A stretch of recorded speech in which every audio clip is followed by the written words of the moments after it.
अतैनी पाठशाला YouTube channel में आप सभी का हार्दिक स्वागत है। हम बात कर रहे थे थार के मरुस्थल के बारे में। हम बात कर रहे थे थार के मरुस्थल के बारे में। थार का मरुस्थल। थार का मरुस्थल हमने दो भागों में विभाजित कर लिया है। दो भाग कौन कौन से थे? एक था शुष्क मरुस्थल। शुष्क मरुस्थल। दूसरा था अर्ध शुष्क मरुस्थल। अर्ध शुष्क मरुस्थल। हमने पिछली क्लास में देखा था कि जहाँ भी वर्षा 10 से 20 सेंटीमीटर होगी वह कहलाएगा शुष्क मरुस्थल, और जहाँ भी वर्षा 20 से 40 सेंटीमीटर होगी वह कहलाएगा अर्ध शुष्क मरुस्थल। हमने कल शुष्क मरुस्थल को दो भागों में विभाजित किया था। दो भाग कौन कौन से हैं? बालू का स्तूप युक्त, बालू का स्तूप युक्त, और दूसरा था बालू का स्तूप मुक्त। हमने पिछली क्लास में बालू का स्तूप युक्त के बारे में पूरी जानकारी प्राप्त कर ली है। इसमें हमने क्या क्या पढ़ा था? बालू का स्तूप युक्त में क्या क्या पढ़ा था? सबसे पहले हमने देखा थे अनुदैर्ध्य। अनुदैर्ध्य क्या था? परमाणु की दिशा के समानांतर। ये कहाँ कहाँ पर है? इसका अनुदैर्ध्य का विस्थापन जैसलमेर में है, बाड़मेर में है, फलौदी है, जोधपुर ग्रामीण है। उसके बाद में हमने देखा था अनुप्रस्थ। अनुप्रस्थ, उसके बाद में बरखान। फिर हमने एक देखा था तारा बालू का स्तूप। फिर हमने देखा था यारडन बालू का स्तूप। फिर हमने देखा था नेटवर्क बालू का स्तूप। फिर हमने देखा था सब्र काफीज। उसके बाद में हमने देखा था अवरोधी बालू का स्तूप। उसके बाद में पैराबोलिक। ये बालू का स्तूप युक्त में है। अब पढ़ेंगे बालू का स्तूप मुक्त। बालू का स्तूप मुक्त के बारे में अध्ययन करेंगे। देखिए आज का हमारा टॉपिक कहाँ से है? आज का है बालू का स्तूप मुक्त। कितने प्रतिशत है? 41.50%। 41.50%। कितना हो जाएगा? 41.50%। और इस प्रकार के मरुस्थल के जो प्रकार हैं ना, वो कितने प्रकार हैं? 3 प्रकार हैं।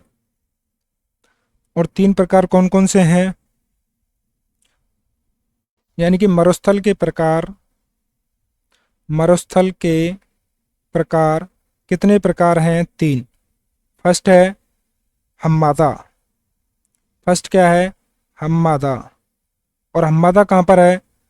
हम्मादा को बोल हम्मादा कहाँ पर है? पोखरण, जैसलमेर, बालोतरा और फलौदी के बीच में एक स्थान है। ये पूरा स्थान क्या कहलाता है? हम्मादा कहलाता है। हम्मादा ये चट्टानी या पथरीला भाग है। कैसा भाग है? चट्टानी या फिर पथरीला भाग है हम्मादा। इसके बाद में है इर्ग। क्या है? इर्ग। यह कैसा भाग है? यह भाग रेतीला है। रेतीला भाग क्या कहलाता है? इर्ग। और नंबर 3 पर है रेग। क्या है? रेग। और रेग किस में आता है? हम्मादा और प्लस इर्ग दोनों का जो मिश्रित रूप है वह रेग कहलाता है। हम्मादा कैसे बोलेंगे? चट्टानी या पथरीला इलाके को हम्मादा बोलेंगे, इर्ग बोलेंगे रेतीला को, और रेग, रेग किसको बोलेंगे? हम्मादा प्लस इर्ग के जो जो योग से जो बनेगा उसे हम रेग बोलेंगे। इससे आगे हम देखें कि हम्मादा के बारे में पढ़ेंगे। हम्मादा क्या है? देखिए हम्मादा,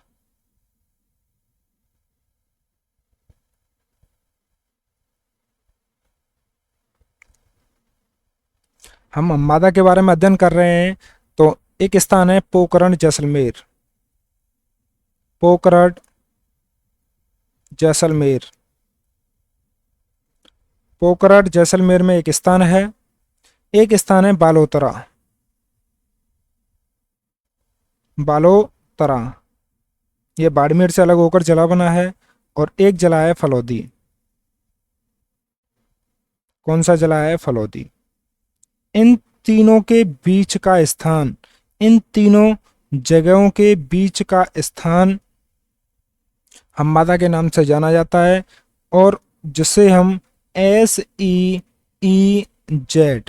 सेज के नाम से जानते हैं। सेज के नाम से जानते हैं। सेज की फुल फॉर्म क्या हो जाएगी? सेज की फुल फॉर्म है solar energy enterprising zone. Solar energy enterprising zone. Hindi में अगर बात करें तो अक्षय ऊर्जा निगम।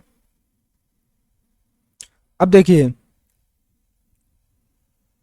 इसी के अंदर एक लाठी सीरीज है। क्या है? लाठी सीरीज।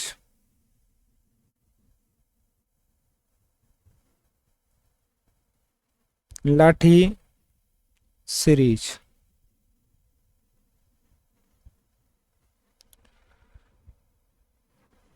लाठी सीरीज क्या है?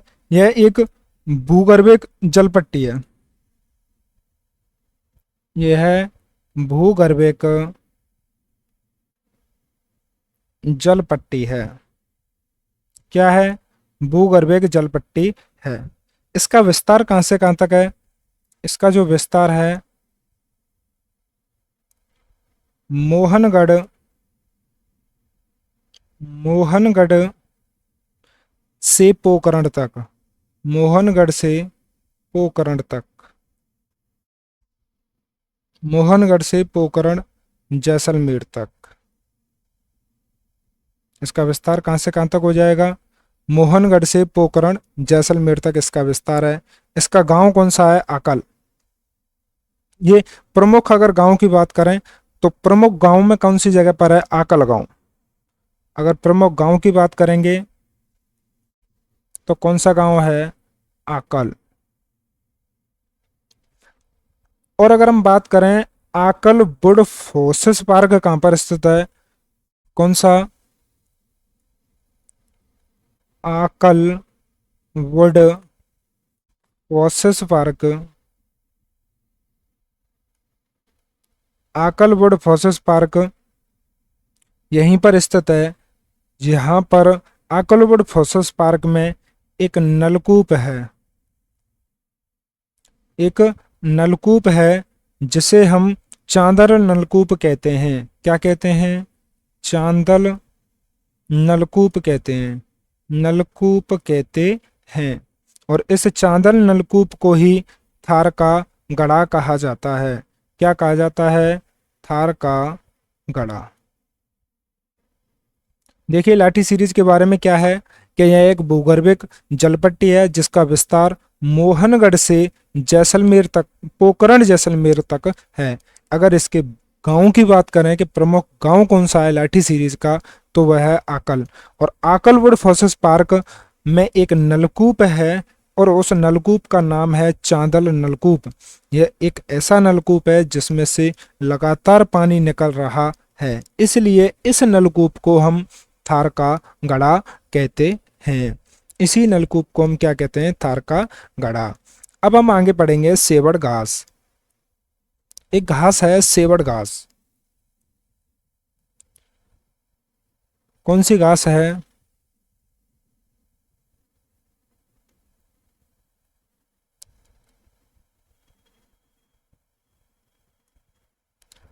सेवड़ घास।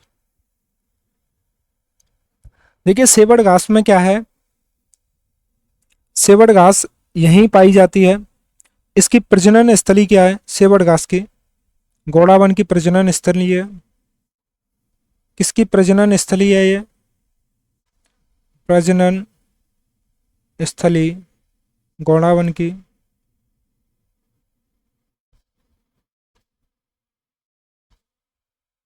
उसके बाद में इसका वैज्ञानिक नाम क्या है? इसका वैज्ञानिक नाम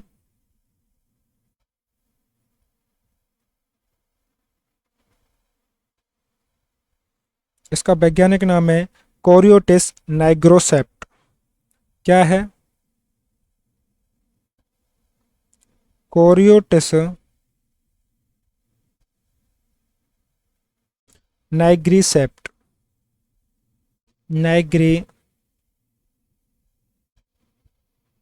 नाइग्रीसेप्ट। कोरियोटिस नाइग्रीसेप्ट। कोरियोसिस नाइग्रीसेप्ट सेवड़ घास का वैज्ञानिक नाम है।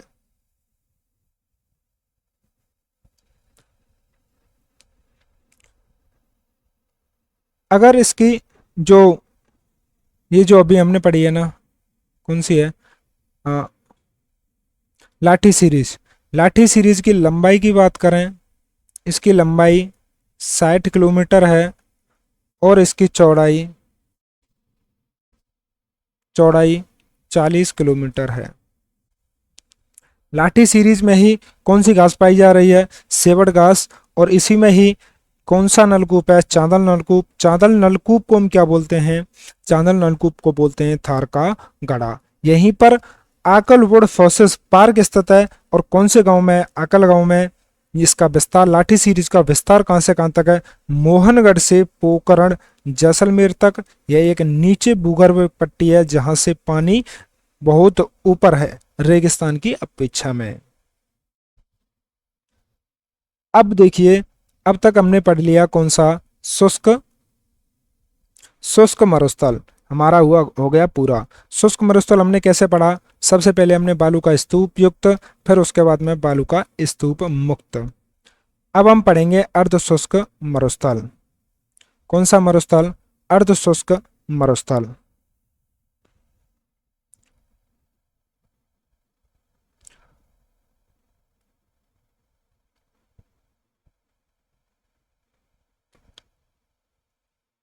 अर्ध शुष्क मरुस्थल। अर्ध शुष्क मरुस्थल क्या है? कि अर्ध शुष्क मरुस्थल तथा अर्ध शुष्क मरुस्थल कहां पर स्थित है? स्थित कहां पर है यह स्थित है शुष्क मरुस्थल व अरावली पर्वतमाला के मध्य।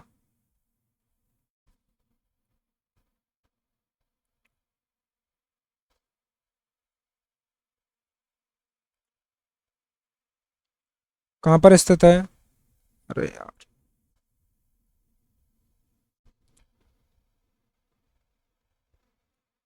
शुष्क मरुस्थल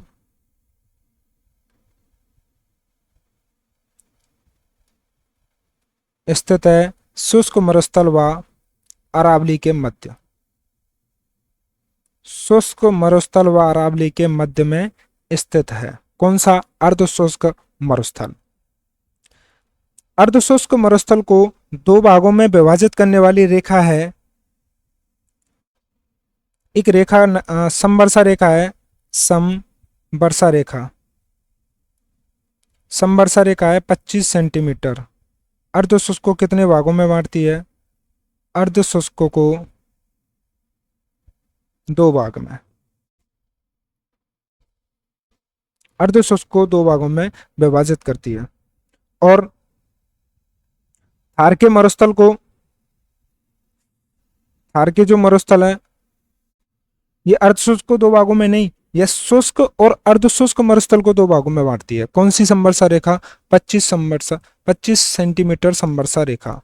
25 सेंटीमीटर समवर्षा रेखा अर्ध शुष्क को नहीं, अर्ध शुष्क व अर्ध शुष्क व शुष्क मरुस्थल प्रदेश को,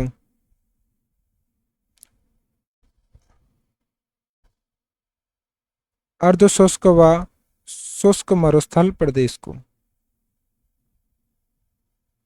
अर्ध शुष्क व शुष्क मरुस्थल प्रदेश को दो भागों में।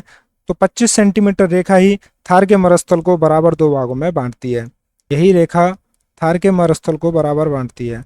थार के मरुस्थल को बराबर बांटती है। बराबर बांटती है। यही रेखा बराबर बांटती है। अब देखिए, इससे आगे अगर हम देखें तो अर्धशुष्क मरुस्थल को कितने भागों में बांटा गया है? अर्धशुष्क को हम अर्धशुष्क को हम 4 भागों में बांटेंगे। कितने भागों में बांटेंगे? 4 भागों में बांटेंगे। अर्धशुष्क मरुस्थल को 4 भागों में बांटा गया है। अर्धशुष्क मरुस्थल को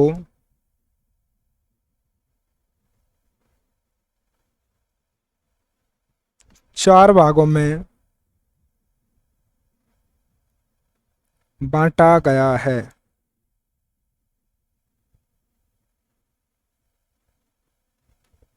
अर्धशुष्क को 4 भागों में बांटा गया है। Number 1 Ghaggar basin, Ghaggar basin. Number 2 Shekhawati basin, Shekhawati basin. Number 3 Nagauri उच्च भूमि या फिर नागौरी उच्च भूमि, नागौरी उच्च भूमि। और इससे अगला है जिसे हम बोलेंगे लूनी बेसिन, लूनी बेसिन। कितने भागों में? यहां पर घग्गर नदी बहती है तो घग्गन, लूनी नदी बहती है तो लूनी, और नागौर में कैसी उच्च भूमि है और शेखावाटी है ये स्थित। दोबारा देखेंगे, घग्गर शेखावाटी, घग्गर, घग्गर से नीचे शेखावाटी, शेखावाटी से नीचे नागौर और नागौर से नीचे लूनी नदी। इस तरह से पढ़ लेंगे। सबसे पहले कौन है? घग्गर, घग्गर से नीचे शेखावाटी, शेखावाटी से नीचे नागौरी उच्च भूमि, उसके नीचे क्या है? लूनी नदी। सबसे पहले पढ़ेंगे हम घग्गर बेसिन।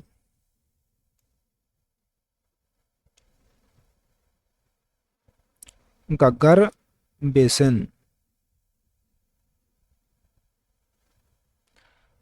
घग्गर बेसिन का उत्तरी भाग में क्या है? मालवा का मैदान है। इसके उत्तरी में क्या है? मालवा है, मालवा का मैदान है। दक्षिण में क्या है? दक्षिण में तो हमने अभी पढ़ा है। दक्षिणी भाग में क्या है? दक्षिणी भाग में है शेखावाटी, शेखावाटी। इसके पूर्वी भाग में क्या है? पूर्वी भाग में है हरियाणा, हरियाणा राज्य। और पश्चिमी भाग में क्या है? इसके पश्चिमी भाग में कौन कौन है? पश्चिम में है 25 सेंटीमीटर समवर्षा रेखा। क्या? 25 सेंटीमीटर समवर्षा रेखा। अब हम देखें इसमें कौन कौन से जिले हैं।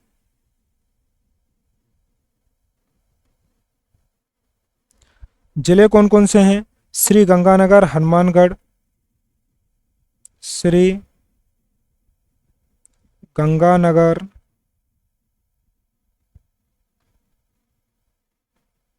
हनुमानगढ़, श्री गंगानगर, हनुमानगढ़, श्री गंगानगर, हनुमानगढ़। और अनूपगढ़ का उत्तरी भाग, अनूपगढ़ का उत्तरी भाग। कौन कौन सी जगह हो जाए? जिले हो जाएंगे श्री गंगानगर, हनुमानगढ़, अनूपगढ़ का उत्तरी भाग। उत्तर में कौन है? मालवा मैदान। दक्षिण में कौन है? शेखावाटी। पूर्व में कौन है? हरियाणा। और पश्चिम में कौन है? 25 सेंटीमीटर समवर्षा रेखा। जिले कौन कौन से हो जाएंगे? श्री गंगानगर, हनुमानगढ़, अनूपगढ़ का उत्तरी भाग। देखिए इस पूरे भूभाग में एक समस्या है और समस्या का नाम है सेम की समस्या। इस पूरे भूभाग में क्या है? सेम की समस्या है, सेम की समस्या। अब ये सेम की समस्या कैसे है उसे समझें।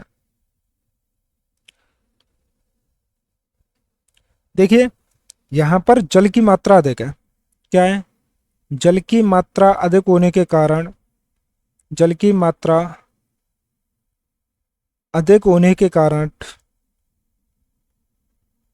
जल की मात्रा अधिक होने के कारण यहाँ पर कैल्शियम की परत जम गई है। कैल्शियम की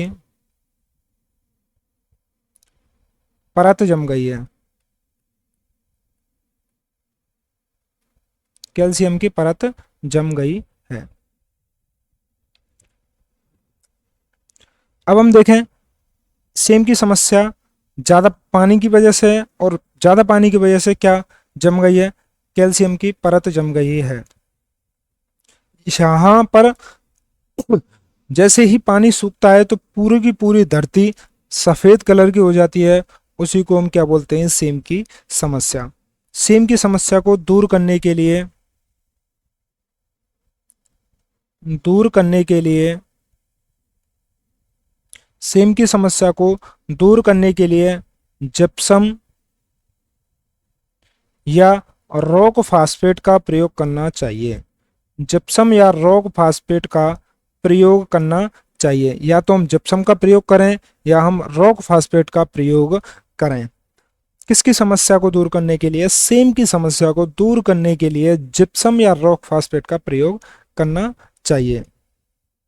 यह समस्या, जो सेम की समस्या है, यह समस्या सबसे ज़्यादा कहाँ पर है? सबसे ज़्यादा हनुमानगढ़ के बड़ोपल में और श्रीगंगानगर में। एक स्थान है बड़ोपल। बड़ोपल कहाँ पर है? हनुमानगढ़ में। बड़ोपल कहाँ पर है? हनुमानगढ़ में। बड़ोपल हनुमानगढ़ प्लस श्रीगंगानगर, श्रीगंगानगर में देखी गई है। सबसे ज़्यादा सेम की समस्या कहाँ पर है? बड़ोपल हनुमानगढ़ और श्रीगंगानगर में देखी गई है। सेम की समस्या है क्या? कि जल की मात्रा अधिक होने के कारण कैल्शियम की परत जम जाती है। इसे दूर, सेम की समस्या को दूर करने के लिए किसका छिड़काव करेंगे? जिप्सम या रॉक फास्फेट का। और यह सेम की समस्या सबसे ज़्यादा कहाँ पर है? यह है बड़ोपल हनुमानगढ़ और श्रीगंगानगर में। देखेंगे आगे। इसी में गग्गर के मैदान में एक शब्द है नाली। नाली, नट या पाट। नाली, नट या पाट। क्या है? नाली, नट या पाट घग्गर नदी के प्रवाह क्षेत्र को कहा जाता है। किसे कहा जाता है? घग्गर के प्रवाह को, घग्गर नदी के प्रवाह क्षेत्र को, घग्गर नदी के प्रवाह क्षेत्र को कहा जाता है। क्या? नाली, क्या कहा जाता है? नाली, नट या पाट। नाली, नट या पाट कहा जाता है। अब देखें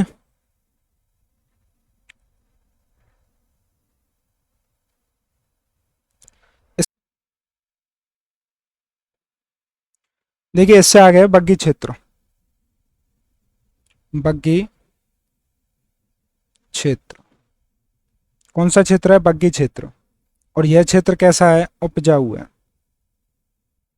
उपजाऊ क्षेत्र कहलाता है। और ये कौन सी जगह पर है? यह है श्री गंगानगर और हनुमानगढ़ में। श्री गंगानगर व हनुमानगढ़ में। श्री गंगानगर और हनुमानगढ़ में कैसा क्षेत्र है? बग्गी क्षेत्र। और इसी को ही उपजाऊ क्षेत्र कहा जाता है। देखिए इसी में ही सर्वाधिक अम्लीयता व क्षारीयता की समस्या सिर्फ और सिर्फ कहाँ मिलती है? घग्गर बेसिन में मिलती है। किसकी? अम्लीयता व क्षारीयता की समस्या। अम्लीयता व क्षारीयता की सर्वाधिक समस्या सर्वाधिक समस्या कहाँ पर है? घग्गर बेसिन में है। घग्गर बेसिन में है। कौन सी समस्या? सर्वाधिक अम्लीयता व क्षारीयता की समस्या कौन सी बेसिन में है? घग्गर बेसिन में है। इसके बाद में देखेंगे हम दूसरा, शेखावाटी प्रदेश या फिर इसी का नाम है बांगर प्रदेश। क्या नाम है? शेखावाटी प्रदेश,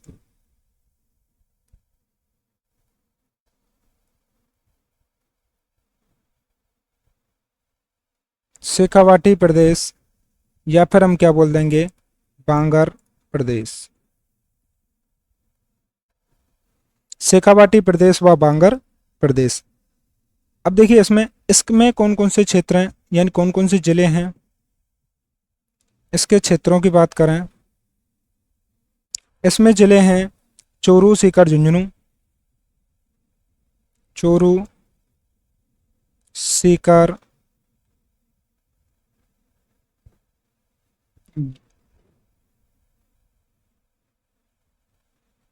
चोरू, सीकर, झुंझुनू। उसके बाद में नीम का थाना, नीम का थाना। उसके बाद में नीम का थाना के बाद में डीडवाना, कुचामन, डीडवाना, कुचामन।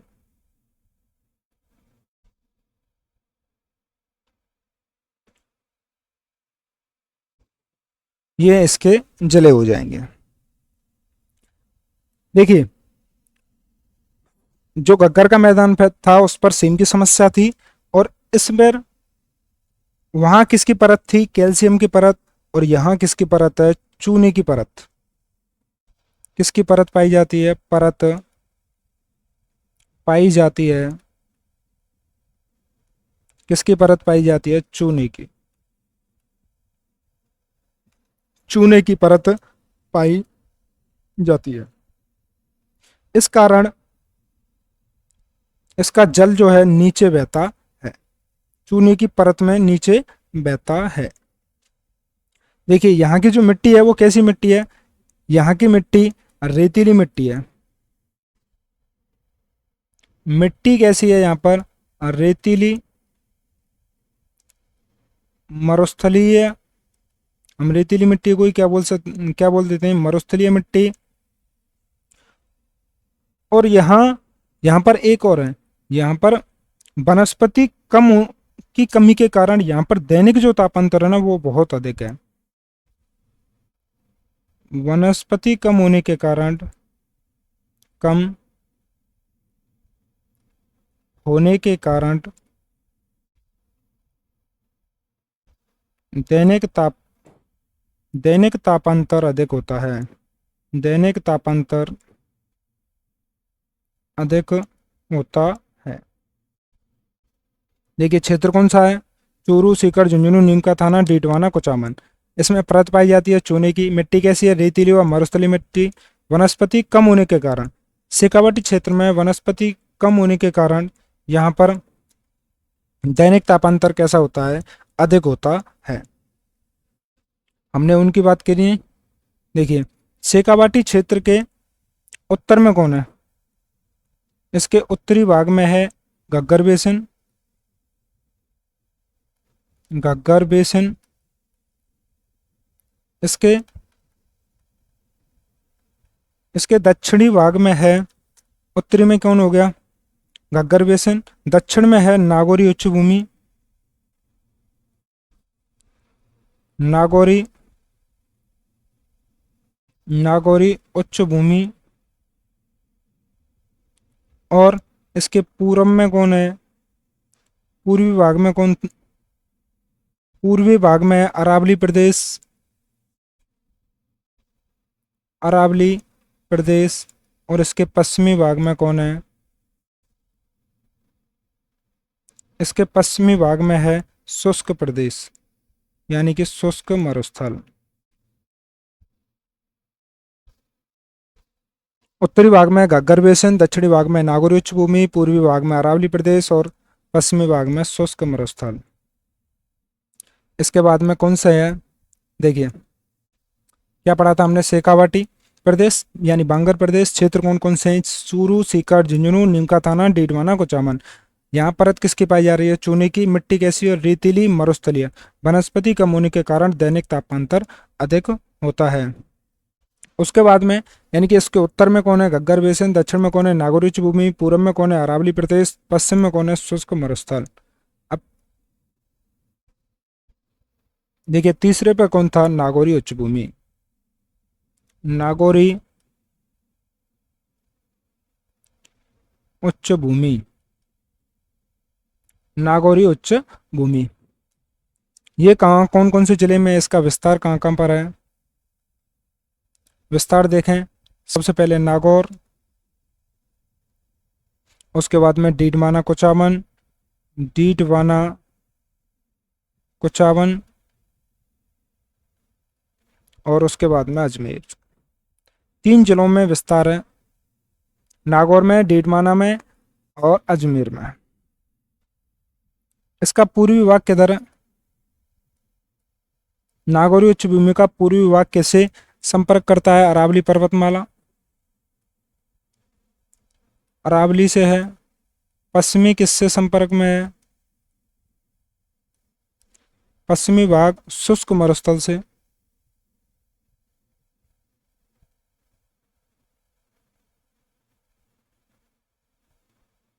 और उत्तरी भाग किससे संपर्क में है, उत्तरी भाग शेखावाटी प्रदेश से।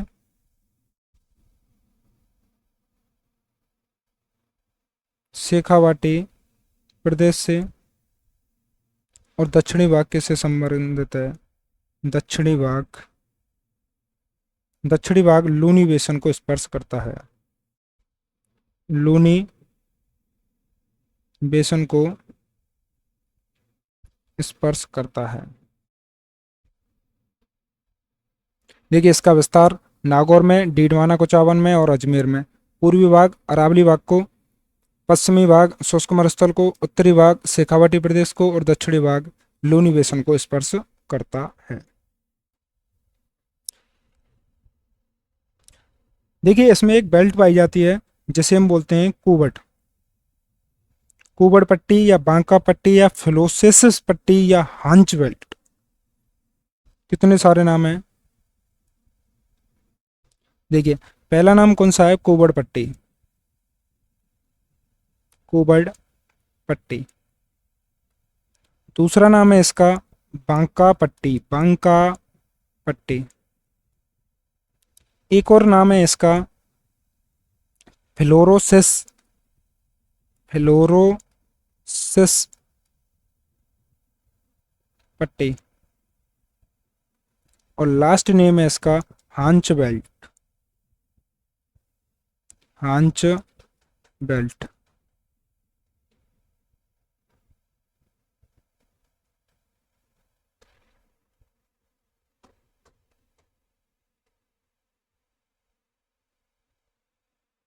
कुबड़ पट्टी, बांका पट्टी, फ्लोरोसिस पट्टी, कौन है,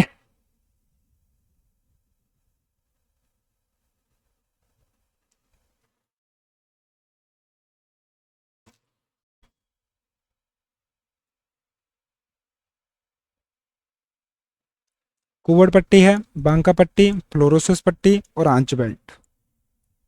कहाँ से कहाँ तक है, मेड़ता नागौर से पुष्कर अजमेर के मध्य, मेड़ता नागौर से, मेड़ता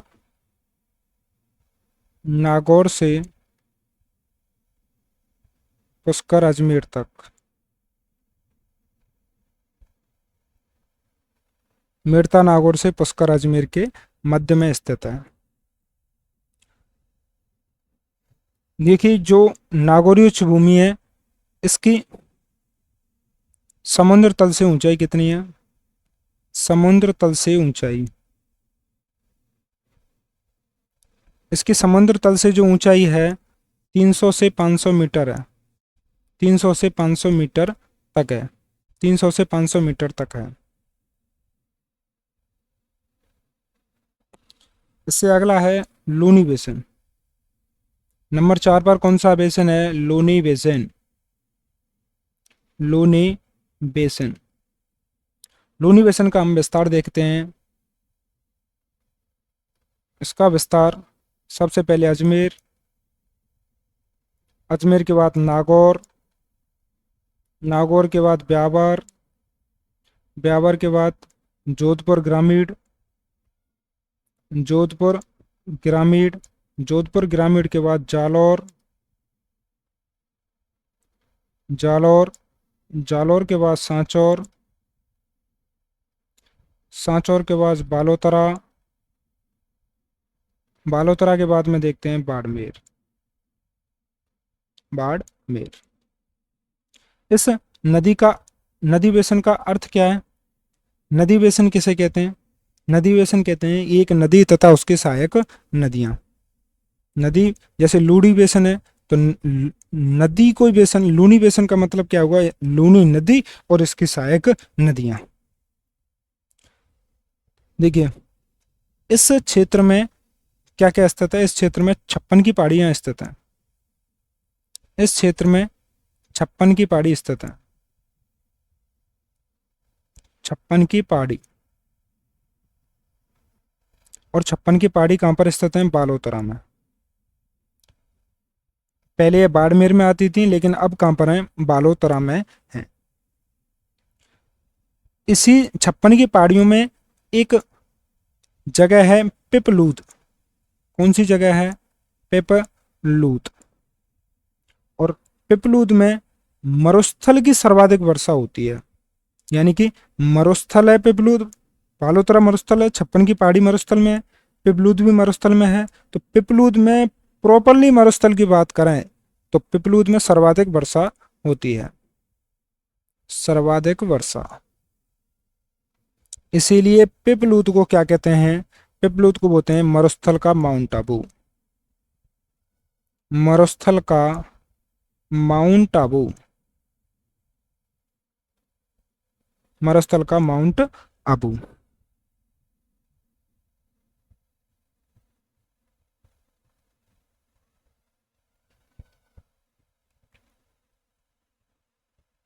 देखिए अब कुछ फैक्ट हैं, उन फैक्टों को भी देख लें।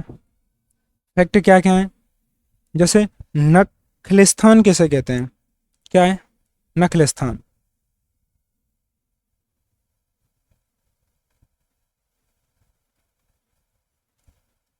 क्या समझेंगे? नखलिस्तान किसे कहते हैं?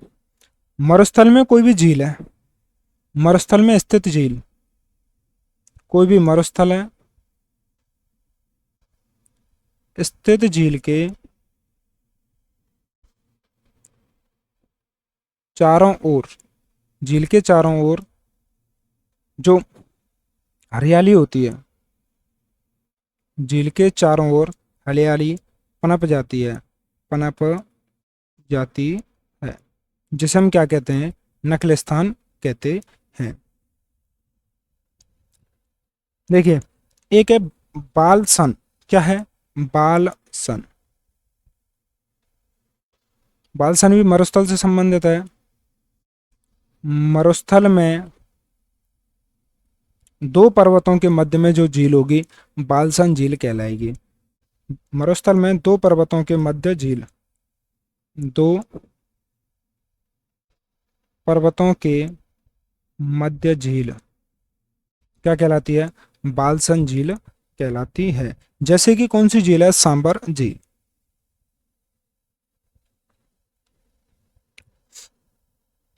अब देखिए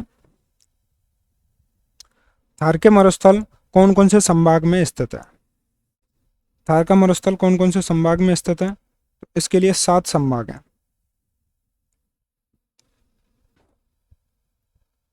कौन कौन से संभाग? बीकानेर संभाग, दूसरा जोधपुर, नंबर 3 पाली, 4 उदयपुर, 5 अजमेर, 6 जयपुर और 7 सीकर। ये तो हो गए इसके संभाग। अब संभाग के कौन कौन से जिले आते हैं, तो सबसे पहले देखें सीकर संभाग के कौन कौन से जिले हैं। सीकर का सीकर है, सीकर के बाद चूरू है, चूरू के बाद झुंझुनू है, झुंझुनू के बाद नीम का थाना है, नीम का थाना। ये सब किस में आ रहे हैं, ये सब आते हैं मरुस्थल में। जयपुर, जयपुर के कौन कौन से हैं, जयपुर ग्रामीण और कोटपुतली बहरोड। जयपुर ग्रामीण और कोटपुतली बहरोड, कोटपुतली बहरोड। उसके बाद में अजमेर, अजमेर संभाग के कौन कौन से, अजमेर, डीडवाना, कुचामन, नागौर, ब्यावर। अजमेर खुद है ही, डीडवाना, कुचामन, डीडवाना, कुचामन, नागौर, ब्यावर, नागौर, ब्यावर। उसके बाद उदयपुर, उदयपुर में कौन कौन से हैं, राजसमंद। उदयपुर का सिर्फ कौन सा जिला है, राजसमंद जिला। पाली के कौन कौन से हैं, पाली, जालौर, सांचौर, सिरोही। पाली के कौन कौन से हैं, पाली, जालौर, सांचौर, सिरोही। उसके बाद में जोधपुर के कौन कौन से हैं, जोधपुर के, जोधपुर, जोधपुर ग्रामीण, फलौदी, जैसलमेर, बाड़मेर, बालोतरा सभी। पूरा संभाग, बीकानेर का पूरा संभाग है, ऐसे ही जोधपुर का भी पूरा संभाग है।